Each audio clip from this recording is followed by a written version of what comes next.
Je suis désolé, je suis un peu en retard. Euh, il est actuellement 21h30, c'est-à-dire j'ai 30 minutes de retard. Sachant que le temps que je poste la vidéo et tout, vous l'aurez pas avant 22h30, je pense 23h, un truc comme ça.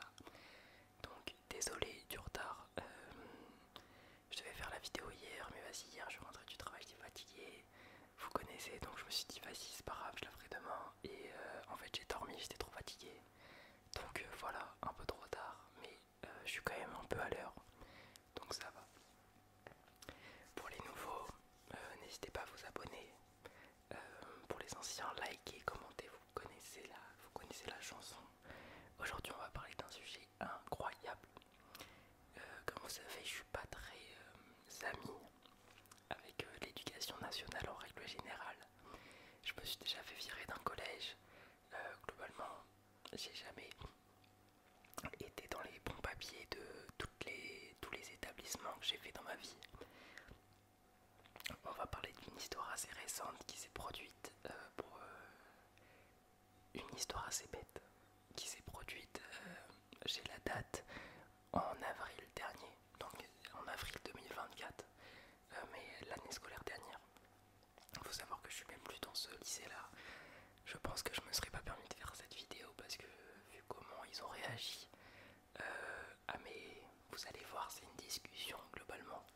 J'ai retrouvé les messages originaux, je vais essayer de vous partager l'histoire comme elle est. Je vais vous lire les messages tels quels. Et malheureusement, j'ai pas retrouvé une réponse importante, mais je vais globalement vous la résumer rapidement.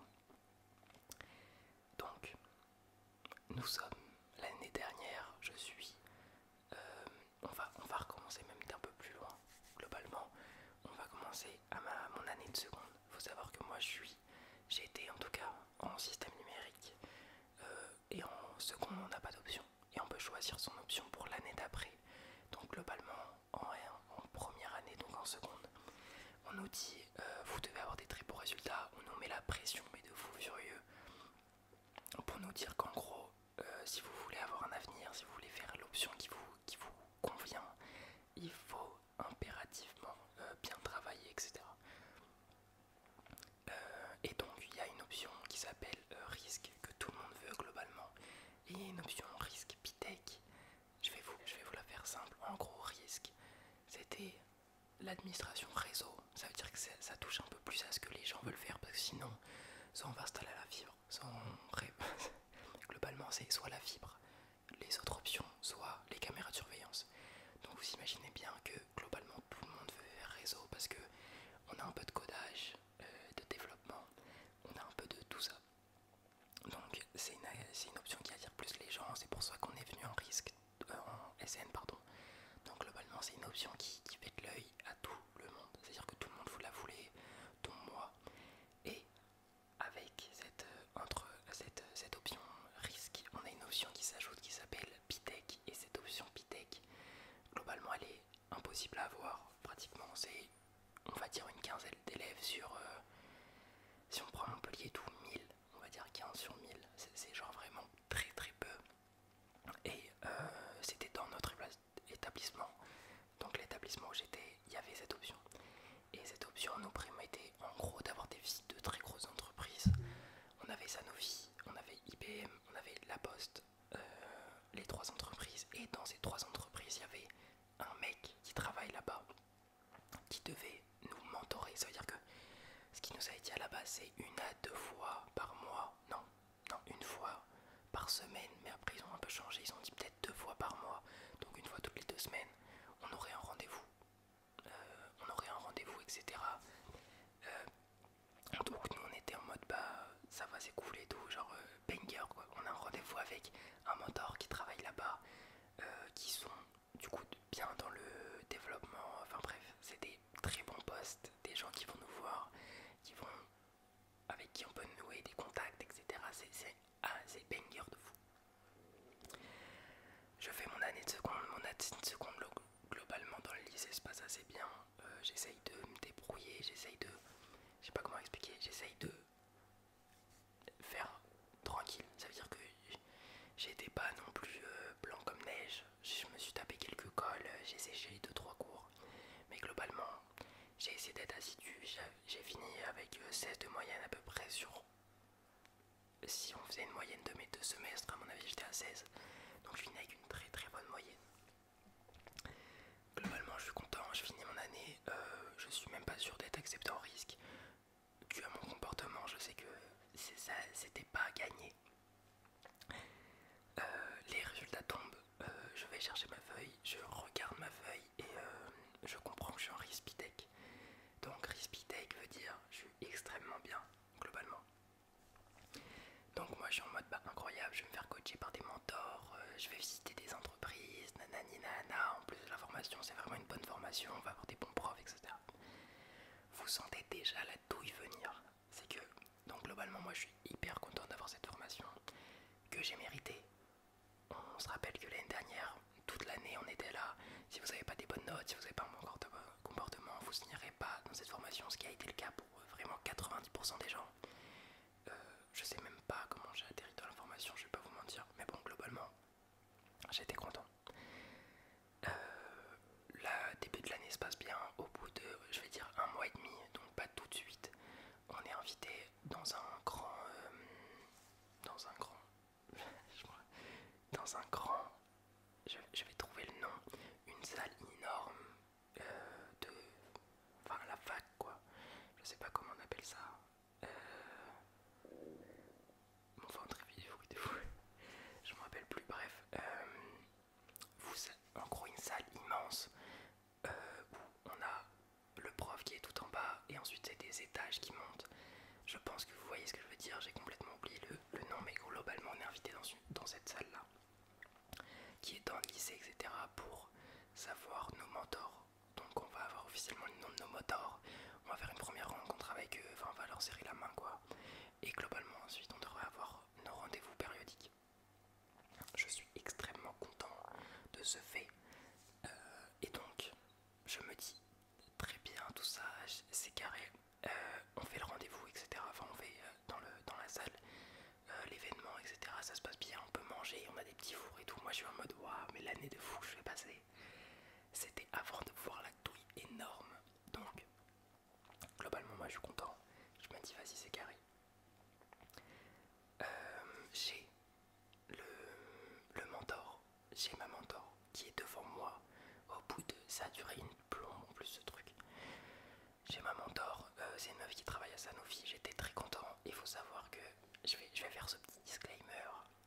Cette meuf de Sanofi, je ne lui en veux en rien. Ça veut dire que je sais que c'est pas de sa faute. À mon avis, elle a eu écho de l'histoire, mais ça n'a rien à voir avec elle. La meuf, elle avait l'air tarpin sympa, etc. Et franchement, je pense que elle a dû avoir un écho de cette histoire, mais globalement, c'était pas du tout contre elle. Et donc, en même temps d'avoir les mentors, etc., on a une femme qui se présente à nous en disant moi, mon métier, c'est de gérer toutes les formations, enfin, tous les échanges entre entreprises et élèves. Donc, c'est son travail, ok, son travail, c'est de faire ça. Elle nous dit qu'avant, elle était à Pôle emploi, que c'est pas une chômeuse, etc. Bon, vous voyez un peu se dessiner l'histoire, peut-être. Globalement, moi je suis content. Je me dis vas-y je vais avoir mes rendez-vous mentors, peut-être que ça va mettre un peu de temps, etc. Ok. J'attends. Nous attendons. La plupart de la classe n'a pas de rendez-vous. Ça se compte vraiment sur peut-être 1 ou 2 élèves qui a un rendez-vous au bout de 2 mois. Ok, ça veut dire que ça fait 2 mois qu'on est après la réunion. Et il n'y a que 2 élèves qui ont eu un rendez-vous de 2 heures. C'est pas 2 heures d'ailleurs, c'est 1 heure je crois. 1 heure et demie, un truc comme ça. Globalement, au bout de 2 mois, on relance les profs principaux pour leur dire on n'a toujours pas eu de rendez-vous, etc. Qu'est-ce qui se passe? On n'a pas de nouvelles, aucune nouvelle. Genre les profs ils disent ouais bah ouais j'avoue c'est pas normal, il faut remonter à la meuf justement qui travaillait à Pôle emploi, la fameuse. Et donc celle-là, elle en a visiblement rien à foutre. Ça veut dire que aucun problème de son côté, c'est zéro problème. 4 mois qui passent, zéro problème. La meuf elle s'en fout, normal. Donc là on arrive de plus en plus loin, sachant que moi en fin d'année on passait des épreuves. Donc globalement c'était pas la dinguerie. j'ai un rendez-vous, je voulais trop avoir un rendez-vous, je voulais trop genre parler avec une meuf qui, genre la meuf elle était chef technique, je sais pas quoi, genre c'était quelqu'un genre, surtout chez Sanofi. Pour ceux qui ne connaissent pas Sanofi, je pense que 99% des choses connaissent Sanofi, mais c'est une entreprise, c'est eux qui font le Doliprane. Vous voyez la taille du truc. Donc entreprise pharmaceutique pardon, de fou, enfin, c'est vraiment un très très gros truc. Donc la meuf elle était bien tout ça, enfin bien placée chez Sanofi, donc en vrai c'est un contact de fou à faire. Globalement je n'ai rien, ok. J'ai aucune nouvelle, silence radio, on relance les profs, ils en ont rien à foutre. Et donc, Esteban commence à être saf. Et donc là, je suis extrêmement content. Justement vers avril de l'année, sachant que après on avait les épreuves, etc. Ça allait être pas possible de nous rajouter des dates. Donc en avril, après avoir relancé 50 000 fois les gens, j'ai enfin une date. Ça veut dire que là, sur mon calendrier, j'ai une date. J'ai une date qui s'affiche en disant là, de là à là, vous avez 1h30 avec votre mentor. Je suis tarbin content, ok. Je suis tarbin content, tout se passe bien, tout ça. Je crois que c'est genre un mercredi, c'est un mercredi 100%. Je me rappelle, c'était un mercredi. Le lundi, je viens pas en cours. Le mardi, je viens en cours. Et le mercredi, je viens en cours. Je suis très content d'attendre, etc. Parce que, vous le verrez dans le message, globalement, je crois que j'ai dû attendre 2 heures dans ma voiture parce que le mentor c'était 2 heures après la fin de mes cours. Mais je m'en foutais, j'étais trop content de faire le rendez-vous. Je fais ce rendez-vous, enfin, j'attends pour le rendez-vous. J'arrive au rendez-vous après avoir attendu 2 heures. Je suis devant la salle, j'attends comme ça. J'attends, et vous voyez un peu l'arnaque venir. Il n'y a personne qui vient, j'attends 30 minutes, il n'y a personne qui vient. Globalement, moi je serre mon crâne, je prends ma voiture, je rentre chez moi. Je suis là et je me dis, mais je me suis fait baiser. Mais c'est quoi cette formation de fou? C'est-à-dire que toute l'année dernière, on m'avait promis, vous allez voir, les mentors, travailler pour les mentors, nanani. Dans ma classe, personne n'a eu de rendez-vous mentor. C'est-à-dire que quand je parle de ça, je suis pas le seul à pas avoir de rendez-vous. Personne dans ma classe a eu plus de 3 rendez-vous dans l'année. Sachant que de base, on promettait 2 par mois, ou voire 1 par semaine. C'est-à-dire que c'est lunaire ce qui se passe. C'est-à-dire que c'est mal géré, mais à un point énorme. Moi, je rentre chez moi, je serre mon crâne. C'est-à-dire que moi, j'en pouvais plus. J'étais là, mais en fait, vous m'avez baisé. C'est-à-dire que moi, l'année dernière, vous m'avez demandé de travailler pour avoir ça. Et vous respectez pas ce que vous avez dit. À partir de là, j'envoie un message. Je me dis, vas-y, j'envoie un message, je prends note à la meuf qui travaille à Pôle emploi là. Je lui envoie, cache un message. Je vais vous lire ce message. Je suis pas... globalement, j'ai écrit ce truc, vous allez le lire. C'est clairement autant... C'est clairement... en fait, j'avais vraiment une haine profonde déjà envers l'éducation nationale, envers toutes les fois où j'avais relancé. C'est-à-dire que j'étais juste haineux. C'est-à-dire que c'est un message de haineux que vous allez lire. Mais c'est pas un message de haineux où je dis ouais ta gueule sale pute, tout ça. Je suis gentil. Je suis gentil, juste vas-y, je dis les faits. Alors, je vais vous lire ce message qui n'est pas non plus une grosse folie globalement, mais c'est ce message qui part de tous les problèmes. Alors, j'envoie le 23 avril 2024. Je sais pas si c'est vraiment le 23 avril, mais en tout cas, je l'ai screen le 23 avril. Je commence le message. Bonjour, je suis heureux d'avoir enfin eu cette première rencontre après 1 an dans cette option qui rassemble étudiants et entreprises. Pour ce premier rendez-vous placé un peu plus d'1 heure après la fin de mes cours, j'ai pas hésité à attendre sur un parking. Ce qui, en gros, globalement, je disais l'heure, vas-y frère, ça veut dire que t'aurais pu me la mettre, peut-être que c'était les disponibilités de la meuf et tout, ok vas-y tranquille. Et juste, j'ai souligné, j'ai attendu, je suis un bon, c'est-à-dire que je suis pas parti, je me suis pas dit vas-y, voilà dans 1 heure, tout ça. Je souligne juste ça. Tellement enthousiaste que je suis arrivé 10 minutes plus tôt et quelle ne fut pas ma surprise lorsque j'ai vu qu'après 30 minutes seul dans l'amphithéâtre, c'est un amphithéâtre que je cherchais depuis le début, personne n'allait me rejoindre. Je vous rappelle que tout au long de l'année, j'ai fait preuve de professionnalisme dans ces entreprises. Je vous ai contacté plusieurs fois pour avoir un rendez-vous avec un mentor, mais surtout j'ai été investi lors des visites d'entreprise. On a eu 3 visites d'entreprise, c'est des choses qui se sont bien passées, globalement, c'était comme ça. Et dans une des visites d'entreprise,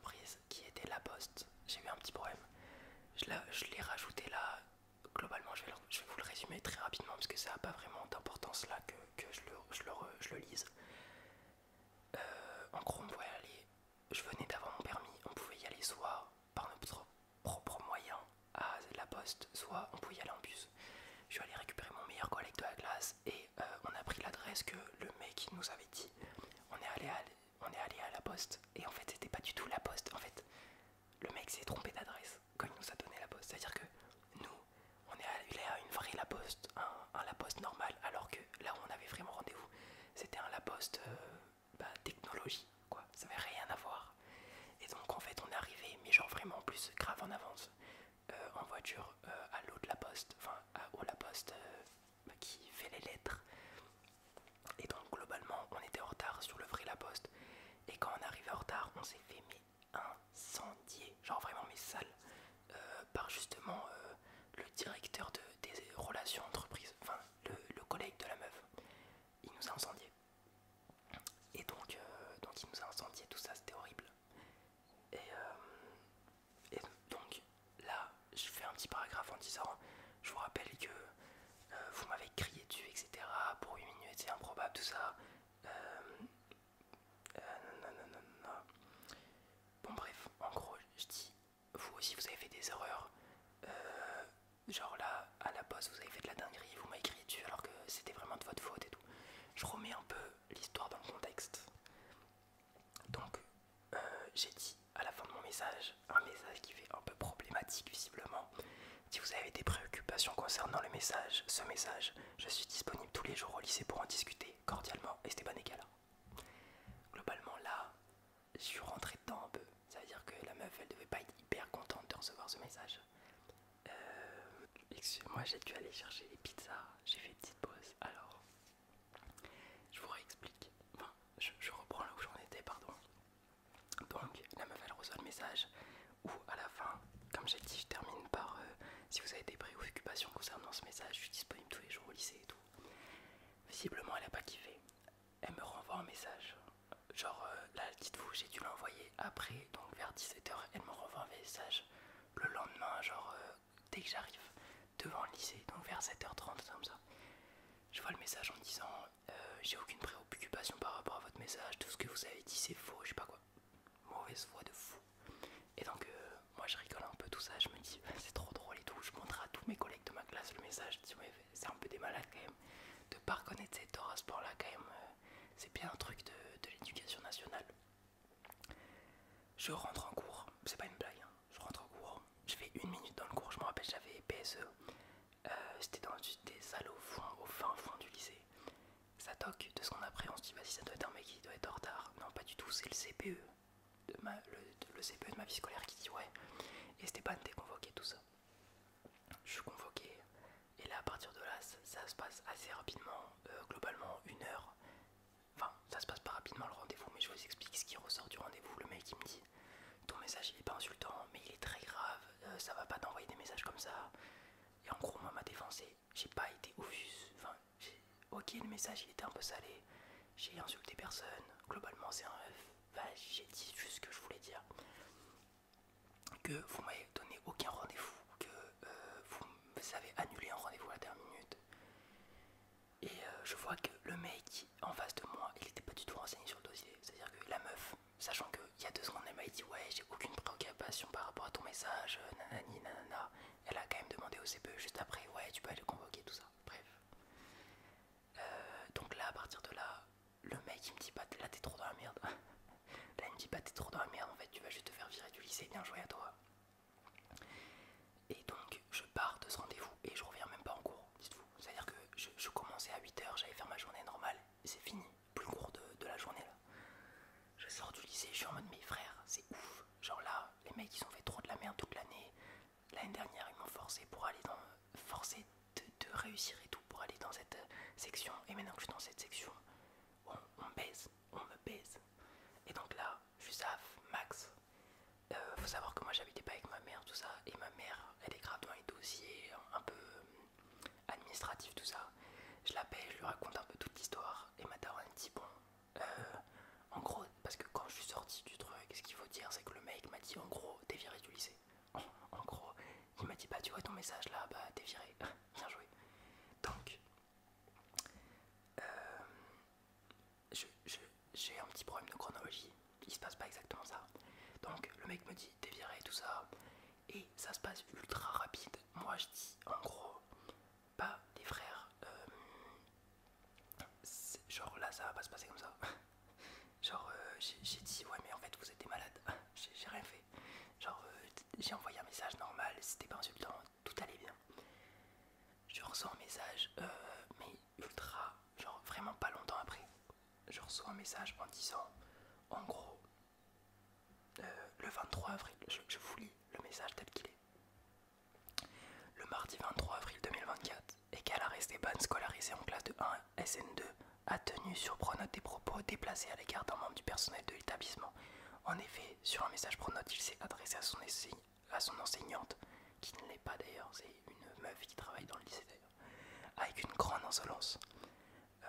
J'ai décidé à son encontre à son encontre une sanction d'exclusion temporaire de la classe. Nani, en gros, je suis viré du jour où je suis parti à jeudi. En gros, il voulait me virer pour que je sois plus dans le lycée, le temps qu'il me vire pour de vrai. Dinguerie. Moi j'ai rien fait, j'ai envoyé un message au pronote et vous pouvez aller le relire. Globalement, je suis un peu spicy dans le message, mais je suis pas en train de défoncer des gens. Ce qui se passe à l'issue de ça, c'est que globalement ma mère, je l'appelle tout ça, je lui dis ouais dinguerie, ils veulent me virer du lycée, tout ça. Ma daronne, elle est zaf, elle dit bon je vais pas vous lire tout le message parce que c'est un message long et il y a le nom de tout le monde. Donc j'ai peur un peu de lâcher des blases. Mais globalement elle dit bah en fait vous pouvez pas. Alors attendez, est-ce que je peux vous lire des passages? Je vais vous lire des passages. Dans son message, Esteban a exprimé son ressenti face à une situation délicate. Il a souligné son investissement tout au long de l'année et son professionnalisme lors des visites d'entreprise, ainsi que sa déception quant au manque de gestion de la part du lycée. Il ne fait que verbaliser ses émotions légitimes et exprimer son désir de comprendre cette situation. Je comprends que le ton du message ne puisse sembler. Pardon, je reprends. Je comprends que le ton de son message puisse sembler ferme, mais je tiens à souligner qu'il n'était en aucun cas irrespectueux ou agressif. Esteban a simplement exprimé ses frustrations de manière directe mais polie, ce qui est un signe de maturité et de responsabilité. Je m'interroge également sur la nécessité de recourir à une punition dans cette situation. Je pense que le dialogue entre deux parties aurait pu permettre de trouver un consensus, évitant ainsi le recours à des mesures disciplinaires qui, à mon sens, pourraient être perçues comme une entrave à la liberté d'expression. Globalement, la daronne et les AF, elle envoie ça. Le lycée, là, tout ça, ça se passe assez vite. Le lycée, ils voient que ma daronne et les AF un peu, et donc ils enlèvent la sanction, ils ont enlevé mon exclusion directe. Ils me renvoient un message en mode ouais non, au final on l'exclut pas. Donc c'est trop bizarre. À la base, ils me mettent un gros coup de pression parce que le CPE, quand même, je vais pas vous mentir, le mec il me mettait un méga coup de pression quand même. Il était là, ça se fait pas ce que tu dis, genre il était ça à 20 max contre moi. J'ai rien fait moi. Je me fais créer dessus pendant 1 heure, je me fais exclure de mon lycée, je peux plus aller au lycée pendant toute la semaine. Et ils me disent bah là, t'es viré du lycée, bien joué. Sachant que je suis pas les frères, je suis pas Dieu. Genre moi si j'ai plus le lycée à ce moment-là de ma vie, en fait c'est chaud pour moi, faut que je retrouve un lycée. Enfin c'est chaud quoi. Donc globalement c'était un peu une vraie dinguerie. Et donc j'ai failli me faire virer, ce qui a enclenché en partie le changement de mon lycée cette année.